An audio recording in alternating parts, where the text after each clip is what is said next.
प्रश्न नंबर 9, जांच कीजिए कि क्या किसी प्राकृतिक संख्या n के लिए संख्या 6 की घात n अंक 0 पर समाप्त होगा। n के लिए, अब देखिए प्राकृतिक संख्या कह रहा है, यानी n बराबर आप कितना भी रख दीजिए, प्राकृतिक संख्या रखना है 1 2 3 4 5 6 कुछ भी रखिए, तो कह रहा है संख्या 6 की घात n। देखिए 6 की घात n यानी 6 की घात अगर 1 रखते हैं फिर भी आंसर 6 ही आएगा।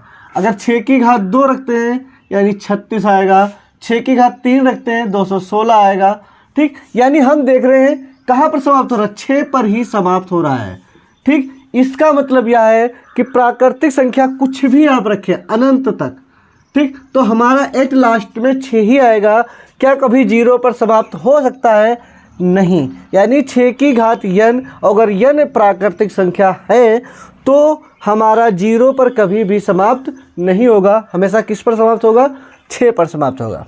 फिर बात करते हैं प्रश्न नंबर 10, व्याख्या कीजिए कि 7 × 13 प्लस 13, यानी इसका जो भी मान आए, ठीक, और यहाँ पर इसका जो भी मान आए तो बताइए वो संख्या भाज्य संख्या होगी या फिर अभाज्य। तो अब हम बात करते हैं भाज्य संख्या होगी।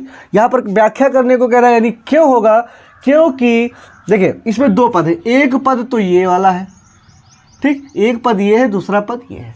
तो इन दोनों पदों में अगर उभयनिष्ठ गुणनखंड है, ठीक, अगर उभयनिष्ठ गुणनखंड है, ठीक, तब हमारा पद हमेशा भाज्य होगा। देखिए कैसे, देखिए इसमें जो ये 13 संख्या है, इसमें दोनों में उभयनिष्ठ गुणनखंड है।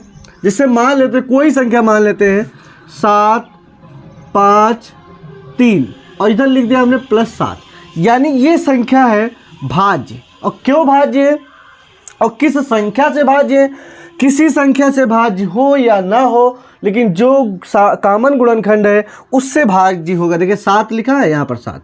अब देखिए बात करते हैं, देखिए 5 3 5 15, 15 7 135, 15 7 105, 15 7 105 +7 कितना हो गया?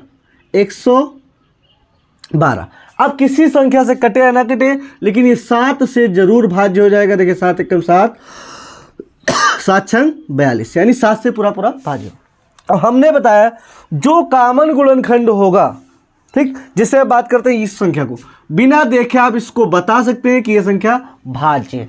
अगर पूछे किस संख्या से भाज्य है, तो किसी संख्या से भाज्य हो या ना हो 13 से भाज्य हो जाएगी इसका, यानी जो भी आंसर आएगा उस 13 से भाज्य हो जाएगा। इसको भी समझिए, इस भाज्य संख्या है या नहीं है, और किस संख्या से भाज्य है, इसका जो भी आंसर आएगा वो 5 से पूरा भाज्य हो जाएगा। देखिए क्यों? क्योंकि ये 5 कॉमन गुणनखंड है। यहाँ पर बात करें प्रश्न नंबर 13, यहाँ पर भी समझिए कॉमन गुणनखंड कौन सा है? 2 पद है, एक ये पद एक ये पद, और कॉमन गुणनखंड कौन सा है? 11।